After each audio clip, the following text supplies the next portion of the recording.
Before I accessed the treatment, I had been suffering with relatively low-level depression, lack of self-confidence, issues I think that were exacerbated by situation within the family, mother very old, needing a lot of looking after, changes from working to not working. Things that can negatively impact someone's mental health might really vary. We might notice that it could be something like a bereavement or something like a change in role, becoming a carer for instance, or retirement. If people have long-term health conditions, we often know that that increases their likelihood of having a mental health difficulty. But equally, sometimes we know that there is no real trigger and it can just happen of its own accord. It got to the point where my family decided that I really had to do something about it because, like so many people, it takes something external to get you to take action. I think in my experience, one of the main difficulties can be recognition. And often we notice older people might recognise sort of more severe and enduring mental health illnesses as mental health problems, whereas actually things like stress of dealing with caring for a loved one or a long-term health condition or feeling quite low are just as important. If that's something that you're struggling with, then do come forwards because it's something that you can get some help with and is treatable. It's when you realise that you're having an effect on other people that the understanding comes that the issues actually need to be looked at.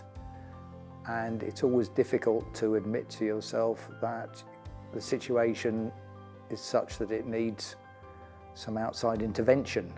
Get to the point where you realise that action has to be taken. But there might be an attitude of that's not for me, this kind of keep calm and carry on attitude that you might have grown up with. I've never accessed therapy before, I'll just do what I've always done.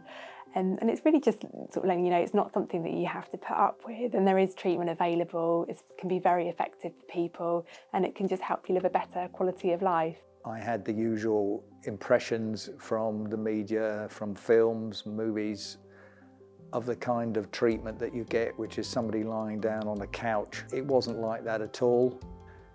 In fact, it was very straightforward. The people who did it were very understanding, non-judgmental.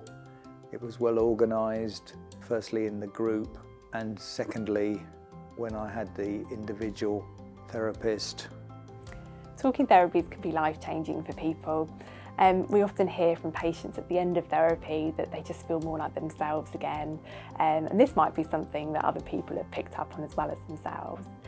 We often notice that they are more connected with people again, people in their families or their spouses or loved ones, or they might just be more able to do the things that they used to do or things that they've not done for many years. It's enabled me to understand some of the issues underlying my particular situation. It's given me a number of tools that enabled me to cope better, understand better, and react with other people better. Depression and anxiety are really treatable, and it's not something that you have to put up with. And a lot of the treatments that we offer are very practical, short-term, and the therapist will go through with you step by step, and they can really help, and that, you can get a better quality of life. You don't have to feel this way. My advice to someone thinking about seeking help would be that there is help available, that it's not embarrassing to have to do it, that very many people are in a situation where they need help, they should get help, that the people who do it are very understanding because that's what they deal with, and anything you might say will never come as a surprise because whatever you say, they will undoubtedly have heard far, far worse. I'd encourage you to seek help and get some support from the clinicians that we have, and really working with you to establish what your goals are and helping you develop a toolkit for managing stress, anxiety, low mood in your life.